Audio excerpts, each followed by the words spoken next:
Are you running email campaigns in 2025 and not A/B testing? Well, you're probably leaving some serious money on the table. We generate over $300,000 per month in email revenue for our clients. And this wasn't done with luck. It's systemized testing, optimizing, execution, and knowing exactly where opportunities are. And finding those opportunities is done through constant testing. And that's exactly what we'll be covering today. So let's jump right in. First things first. Now, this mistake is done so often, and I see it in so many client accounts, and they are testing so many different variables at a time. You're splitting your attention and splitting the control across 30 different variables, and it's a lot harder to test for what is actually moving the needle forward. So if you're changing subject lines, the content, the sending time, all at once, you have no idea what actually worked. And if you don't know what worked, then you can't scale it, period. So we keep it simple and we test only one variable at a time. If you're testing subject lines, we're gonna optimize for open rates. If we're testing email content like call to actions or content placement, we optimize for click-through rate and see exactly what is driving the most clicks, what is driving the most opens. And lastly, if we're testing offers or product positioning, that's when we care about revenue generation and what is generating the most sales, what kind of average order value we're looking at. Now let's talk about some data. If you've got under 1,000 contacts, I honestly wouldn't really bother with A/B testing yet. While that is a pretty good sized email list to start off with, your sample size is a bit too small and your results will be very inconsistent and you'll waste more time than you'll save.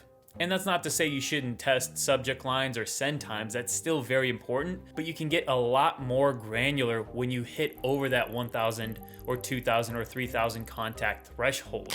Then the game is on.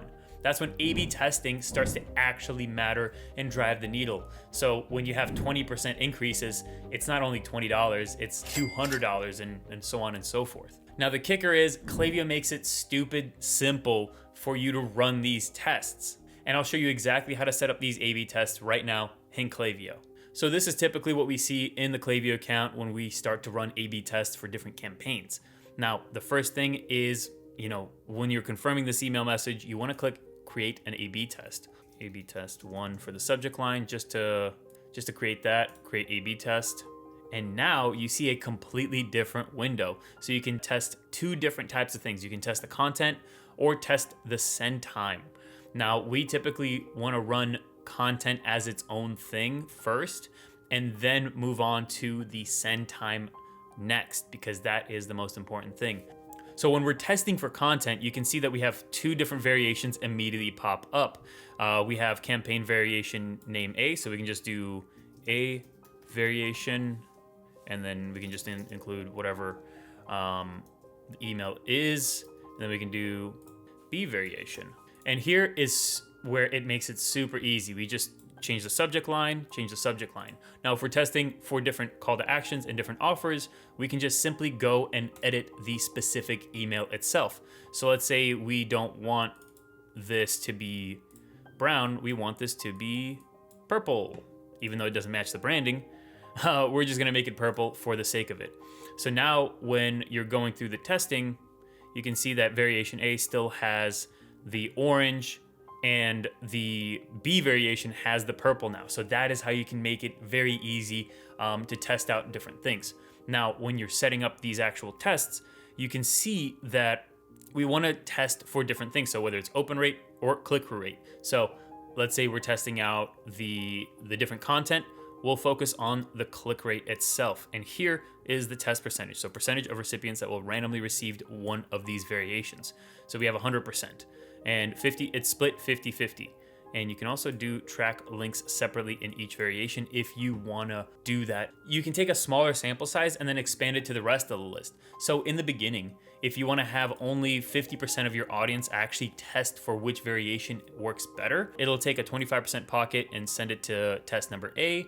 Then it'll take another 25% pocket and send it to test B. And then the remaining 50%, it'll send to the winning variation. So for example, if you're testing for a higher click-through rate, this purple banner generated a 2% click-through rate versus a 1.5% click-through rate here. then it'll send the rest of the emails to this variation B.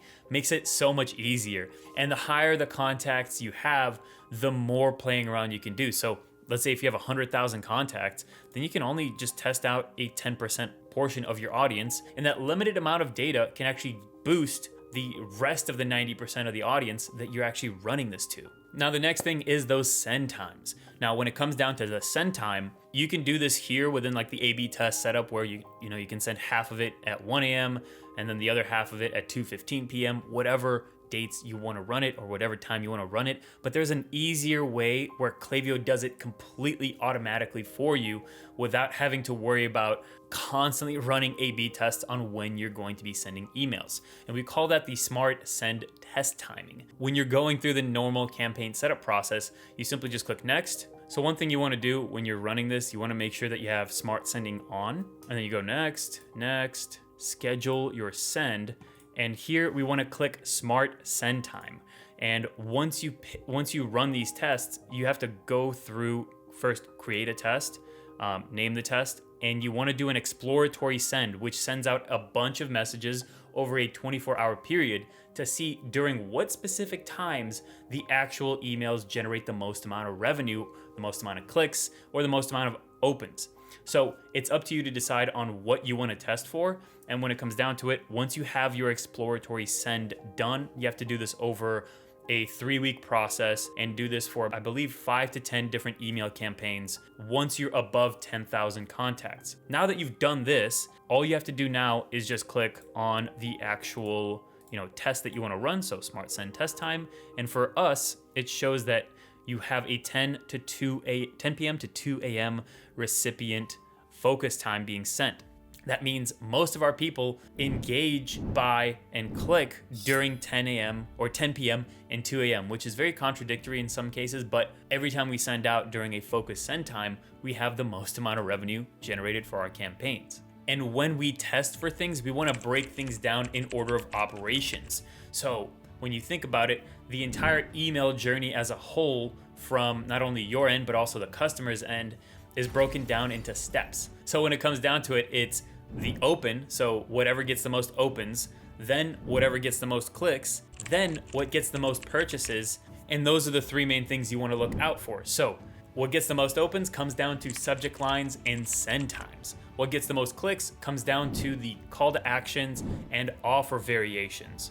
And lastly, what gets the most sales is offer variations, as well as the type of emails that you're sending out. So if your emails are getting low open rates, it could be because of your subject line or send times, or it could even be your deliverability. So if you want deliverability help, I have a video up here somewhere. Go ahead and check that out whenever you get the chance. If your emails are getting high opens but low clicks, then it's definitely your call to actions, could be your email design, and could be the offer that you're running. And if your emails have low purchase rates, then it's definitely the offer variation or the way that your landing page is set up on the website.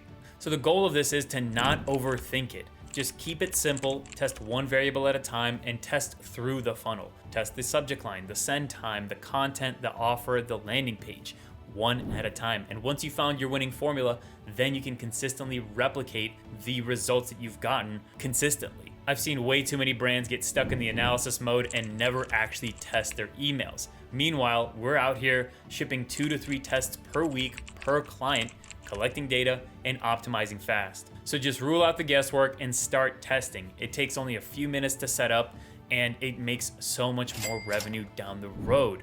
So if you found this video helpful, go ahead and hit that like button. If you want to see more videos like this on a weekly, hit subscribe. And I also made this new video right here, and I think you're gonna love it. It's been Nikita, and I'll see you in the next video.